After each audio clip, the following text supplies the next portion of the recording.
What's up, yo? So I was doing my daily scrolling on Twitter, which was my first mistake, and I came across this post of a Timberwolves fan showing off some new frame he got, celebrating their Game 7 win against the Nuggets. Now let's see the public's reaction to this guy's new frame. Doing this for a Western Conference final berth is crazy. Poverty franchise. This just screams poverty franchise. I would never be caught hanging memorabilia with the word semifinals on it. Really, nigga?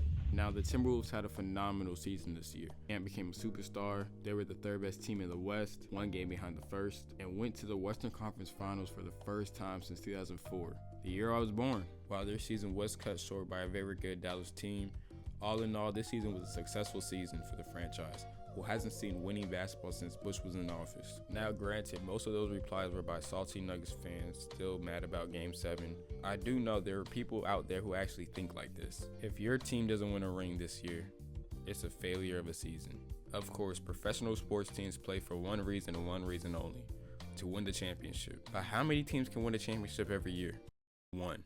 As a fan of the NBA, don't you think diminishing any team's season because they didn't win a ring is kinda lame? Kevin Durant said it best: NBA fans do not like anything about the NBA, and it is weird. Now obviously, if a team has championship or bust labeled on them in the beginning of the season, and they end up failing those expectations, then of course it's fair to criticize them and call it a waste. Like, imagine if the Celtics didn't make the finals this year. I'm not gonna lie, Jason Tatum would never hear the end of it.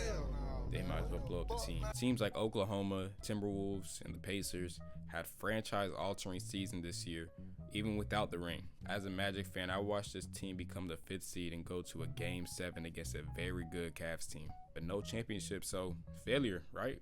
And look how many teams that had championship hopes this year but was unfortunately injured. Bucks, the Heat, the Knicks, which are all ironically in the East, had great chances at competing for a chip, but injuries ultimately derailed them. The only teams I consider disappointments this year are the Phoenix Suns, the LA Clippers, the Sixers, the Bucks, and the Denver Nuggets. I added the Bucks even though they were injured in the playoffs. We have to admit that they were sus all year, so I didn't even think they're gonna go far in the playoffs either way.